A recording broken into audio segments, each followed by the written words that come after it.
Good afternoon. This is Blu Laker. This is Radio Kino in Las Vegas, Nevada. This show is called Cobra USA, and it deals with the insurance program that Ronald Reagan put out in 1985. I'm a little bit baffled as to why we have this issue with health care. Excuse me. You see, we've got a plan that's already law that we could utilize in a heartbeat. But for some reason, they don't want to talk about it. Now why? You know, I don't mind having a bad idea, but I'd like somebody to explain to me why we couldn't implement this program, because everybody that is on the right track is just sidetracking what I'm talking about, and that's with Cobra and King Cobra. King Cobra is intended to be the replacement for Obamacare. Now, Cobra, which is the existing law, is only a guarantee of insurance for normally up to 18 months, sometimes 24, and even sometimes 30. But what it basically means is if they don't have insurance, they can come in under Cobra with the pre-existing conditions and the whole 9 yards and still have insurance for 18 months. Well, you would think that in 18 months the administration will be able to come up with a decent plan that meets with the approval of most people. Will it ever satisfy 100% of the needs? I doubt it, because there's always going to be somebody who doesn't like it for whatever reason. But we can't go with somebody, just like we can't go because a handful of protesters are down there in Berkeley protesting this and protesting that.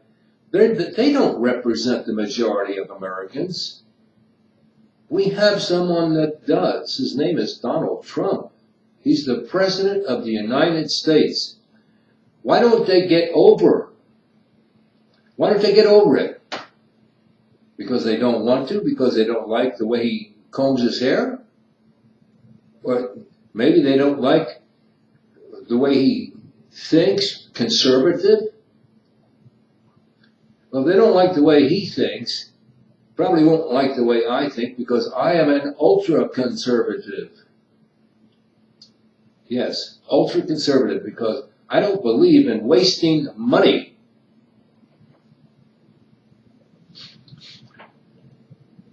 We need to utilize our money with projects to move forward and not backwards.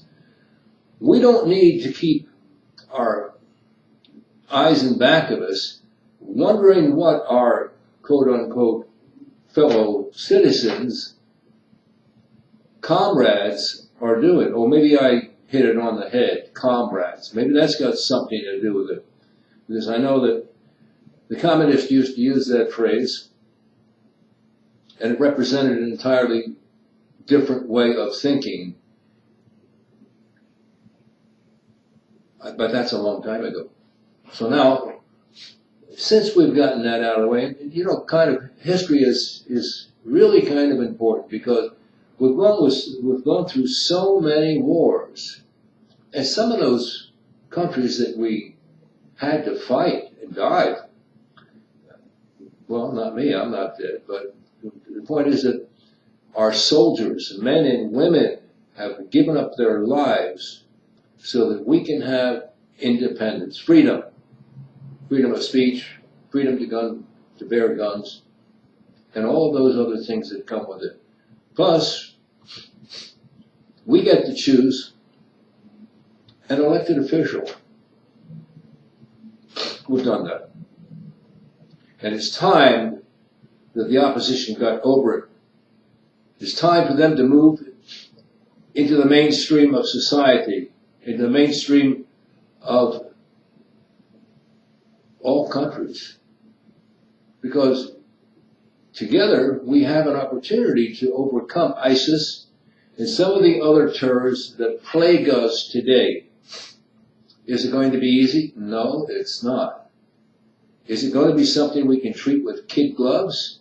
No, it's not. We have to be forceful, we have to be aggressive, and we have to be right. So let's talk about right for a minute. Do you think it's right for civilization or population to come into another country and depose that country, to take over?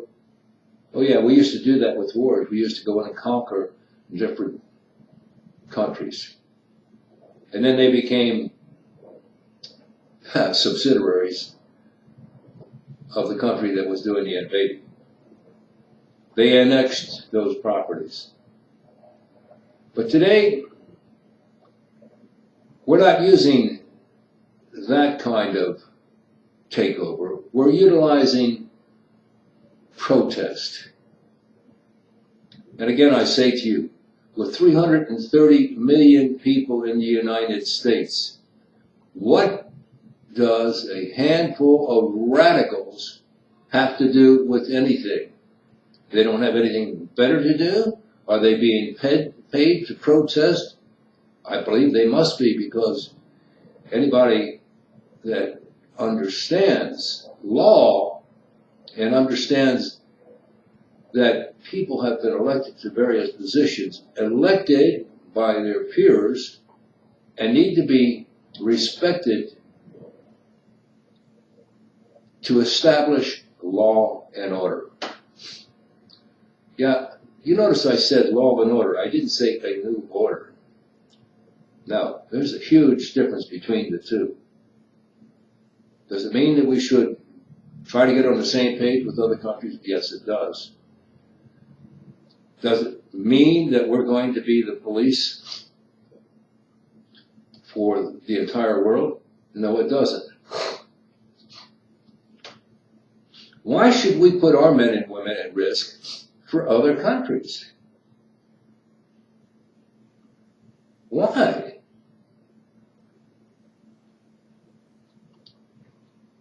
It can't be just because for defense purposes.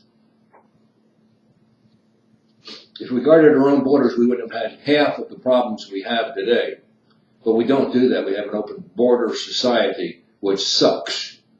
Excuse my French. But today I wanted to talk to you about education. And moving into today's technology, cutting unnecessary expenses, economics, justification, putting responsibility into the right hands, and the value and consequences of doing it or not doing it.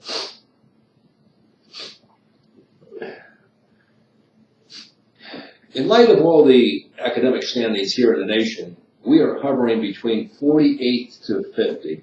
Oh yeah, it's 50 states. And we're hovering between, we're at the bottom, we're at 48 to 50. Number 48, number 49, number 50. What difference does it make? We're at the bottom of the rung.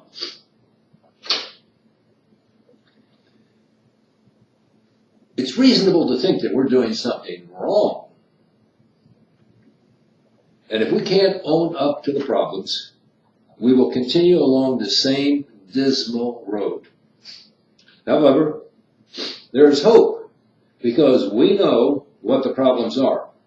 And so by addressing them correctly, we will cure the problems. Teachers are not the real problem, and we didn't hire them as babysitters. They are there to prepare the students.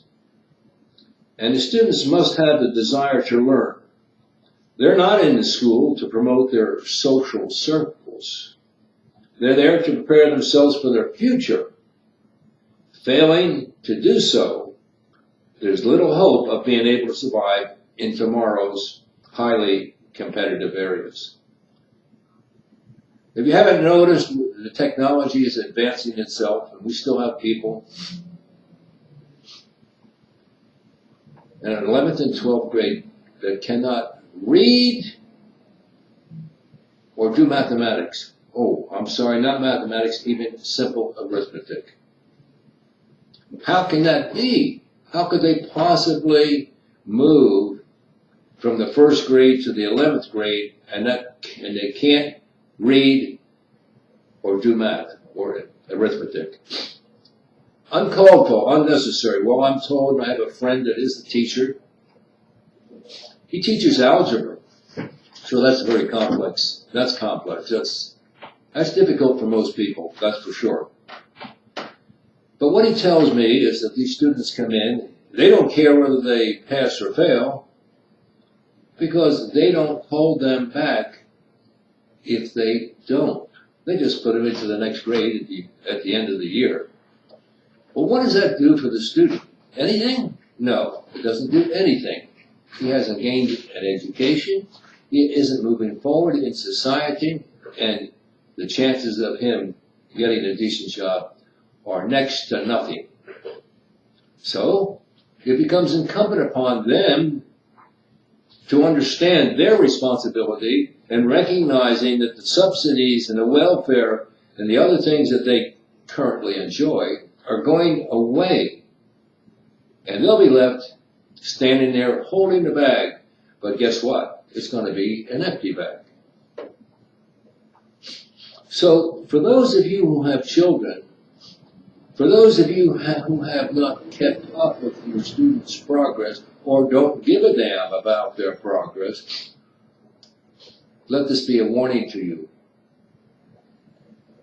that the subsidies are going to come to almost a screaming halt, and that we're doing education based on production. And if they don't make it in certain subjects, they're going to fail. And they're going to be held back. And they're going to, sooner or later, get the idea. Or maybe some of them will drop out. They plan to anyway. But they won't be able to qualify for decent jobs. They don't have the they don't have the energy or the desire to move forward in society. They're happy in the place that they're at the moment. But over time, they're going to come to the realization, well, maybe I should have done this, or maybe I should have done that.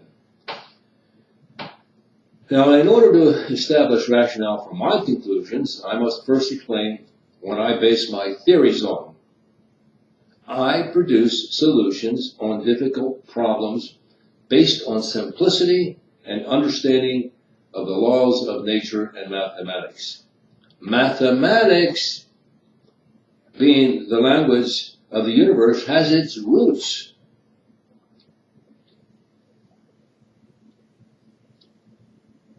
Those roots, simple in design, are the building blocks of the heavens and the stars and the earth, as well as everything within them. Now, the simplest form of mathematics known to man is the binary system, having a base of 2, 0 and 1. And we can easily see this in our computers as they perform the most difficult task in the world. My analysis is absolutely correct when I state unequivocally that nothing happens without a base of 2 equal to but diametrically opposed in purpose. Our DNA also follows those same basic principles. Yes, having a base of 2 and spreading there out. So complex that each human being has over 100 trillion cells in their body. 100 trillion. Sound like a lot? Yeah, it sounds like a lot to me. I don't know how we could pack that much in such a small package, but it's the truth. Because it's DNA. And like anything else, it had a base of 2 that spread and spread and spread and spread and spread, and developed certain genes and so forth that created you and me, and did it in such a way that it was unique. And you can say, well, how in the world did that happen? Well, it happened with the aid of God. That's how. But He gave us this very complex body of ours so that maybe we could understand a little bit about what's going on in the world. not just our own body.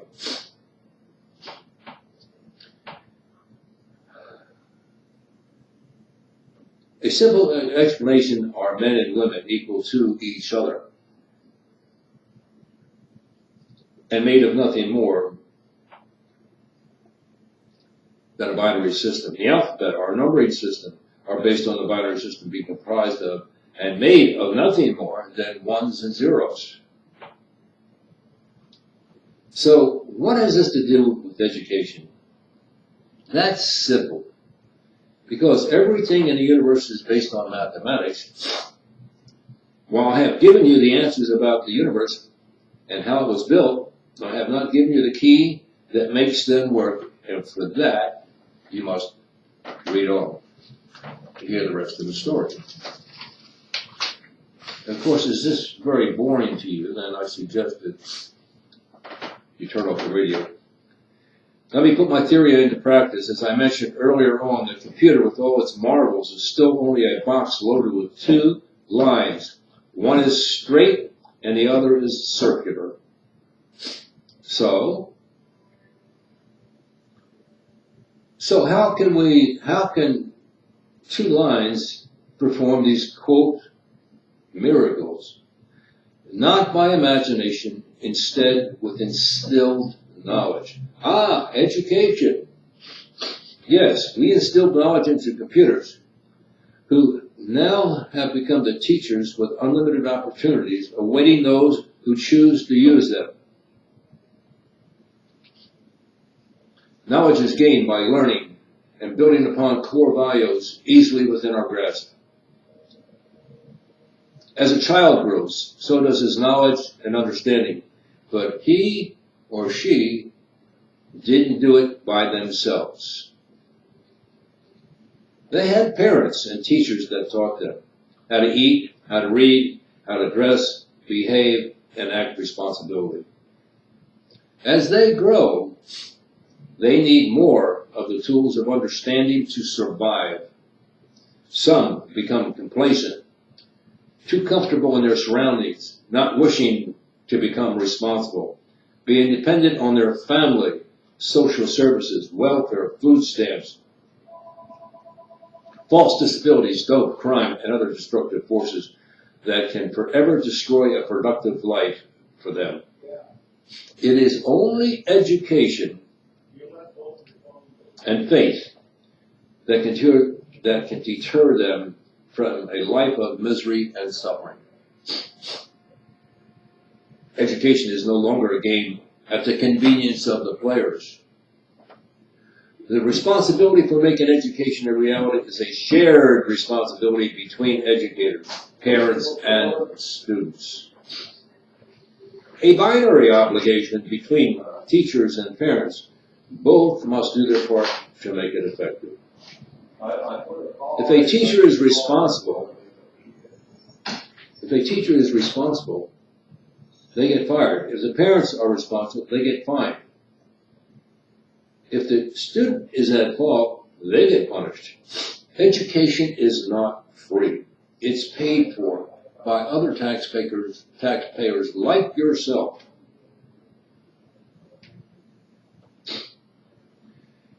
Therefore, wasted time and abuses to the system or dead weight have to stop. That's right, they have to stop. There are just so many days in a semester with a daily amount and annual cost per student. It is not fair to the taxpayers to pay for idle time. The students have an obligation to learn. That's it. It's their job, and you don't get paid if you don't work. Since the taxpayer obligation is prepaid, the system needs to do what the system needs to do is reimburse the educational subsistence to be able to pay the added expenses of makeup lessons, tutoring, and security. This puts all parties on notice that they will be held accountable financially. If they fail to do their part, there will be no more skipping school without a legitimate excuse.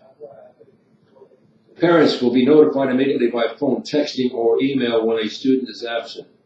Excuses will be verified by parents, doctors, or school officials. All of this is done electronically by the computer and personally encoded security identification of the individual. This adds to the security and safety of students, letting parents know educators are doing their part.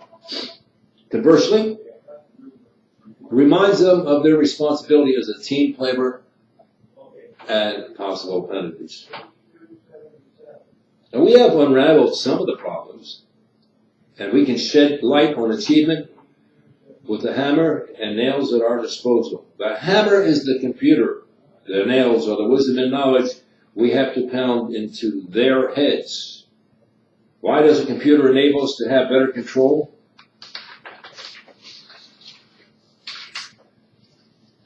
With our learning ability to the children, it's simple. When every desk in a classroom has built-in tamper-proof computer, the following results become very evident. Attendance, tardiness, attention, comprehension of subject matters, daily, weekly, and monthly reports, immediately test results, grades. It will alter the teacher to medical or emergency problems, bullying, cheating, drugs, weapons, etc. That information can be addressed discreetly or shared with the class, depending on the nature of the information. Personal information will never be revealed. Every student will be issued an encoded card that identifies the student and who to notify in emergencies. All lessons will be taught on the computers with the help aids to understand areas of concern. All test scores, times for completion, and other vital information will be compiled in files that contain the achievements or the short failings that can lead to better understanding of the student's needs. Test scores or other personal information is confidential and can only be shared with the principal, parents, guardians, or legal custodians. Now, the issues discussed below are in the appendix, and you can check that if you'd like. We're talking about academic, assistance, advancement, appearance, and articulation. B, blasters, bullies, binary system, and bullshit. C, cooperation, character, courtesy, consistency, compassion, conspiracy, and consequences. D, discipline, disappointment, dissatisfaction, degeneration, defectors. E, efficiency, economics, effort, excuses. F, failure, fatigue, fright, and the future. And G, guidance, glare, glamour, and responsibility. Each one of those has a responsibility that we must understand in going forward. Economics. Budgets are designed to meet the needs of education. Educators are not necessarily endowed with knowledge required to minimize expenses and improve revenue. For the example, the current approach to transportation is a fleet of buses that are heavy consumers of costly fuel and emit toxic fumes into the atmosphere. Yet, there is a way to eliminate 80% of the fuel cost and create a cleaner, healthier environment. We have a tendency to be naysayers without supporting documentation or evidence to the contrary. And that's quite visible in today's administration. We must view all things with an open mind. There were many naysayers who were damned, the Panama Canal, and so much more. An example of honest to goodness savings is what pioneers like Southern California Edison have done for many years with a fleet of 300 all-electric Toyota RAV4s. Vehicles that are driven every day with millions of miles on them. At the same time, they have saved millions of dollars in fuel and even more in mechanical savings. They have reduced emissions and contributed to a cleaner environment. That's my point. Our fuel-guzzling buses are outdated, outmoded, and need to be replaced with clean, more efficient electric buses that have a range of 155 miles per charge. They can be 100% recharged in 5 hours. Electricity is 5 times less expensive to use than gasoline or diesel. The misconception about the use of coal to generate electricity would indicate that some people are living in a bubble rather than reality. Because 320 acres of land in El Dorado Canyon produce enough energy, electricity, to supply approximately 15,000 homes daily with sunlight as the fuel. It offsets initial costs, and don't forget the environmental advantages. There is no doubt in any intelligent circle that we have electrical mass transportation as we had over 100 years ago. It's not if or how, it's when we wake up. We are already driving electric vehicles. Since the components other than the internal combustion engine are all electric. So if health, savings, and clean fuel, quieter environment, and global warming are a concern or factor in the immediate future, then we must invest in them now to reap the rewards. If you believe our money is better spent in Afghanistan, Syria, Egypt, and other countries, you're forgetting the problems at home, which are getting worse by the day. It is time that we move this country forward again. You have an obligation to this nation, your family, friends, and your neighbors. You must insist that your representatives understand the need to revamp America, to get and keep our soldiers here, to make America safe again. Join the fight to take America back. Support those who understand the need, who are willing to pledge, commit, and take action. Now, talk is cheap. Action is much more expensive and dangerous, exposing those who are honest, willing, and bold enough to the lies, slander, and abuses from the wolves guarding the sheep. You are one of the shepherds who can guard the flock, keeping them out of danger. If we are to survive as a nation, we must rid ourselves of the arrogant, ruthless, demeaning, cunning pack of wolves bent on the destruction of the Constitution and the American way of life. They are the vultures waiting to pick up our bones. So it will be if we fail to respond. Well, again, we've come to the conclusion of another day's program. I hope you are paying attention, and if you have any questions or concern, or would like to become involved in the economics of education, then you need to get in touch with me at 702-743-8297. This is Blu Laker at Radio Kino, oh, that sounds good, Radio Tribune here in Las Vegas, Nevada. Yeah, we're down on 9th Street at 717 South 9th Street in Las Vegas, Nevada. And so, until tomorrow, I hope you will ponder the circumstances and the situations that we have as ongoing problems that have not been addressed and seem to be out of vision for most of the legislatures. So have a great day.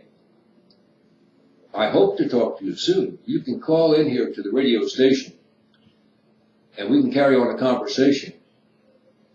And we take all kinds of opinions. Have a great day. Have a great week. This is Blu Laker at Cobra USA and Radio Tribune.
Hey, Don?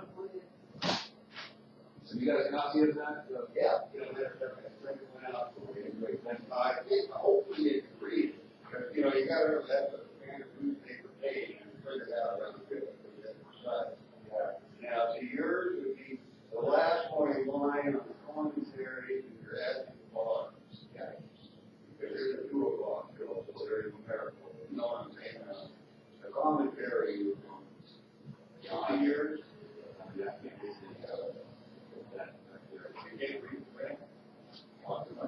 can't do that. Well, we all break out on the start. Active side. It was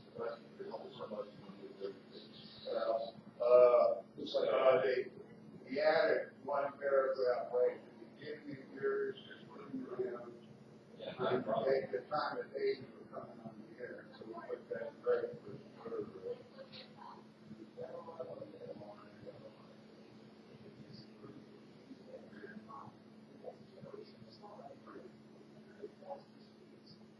this is that with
screen up.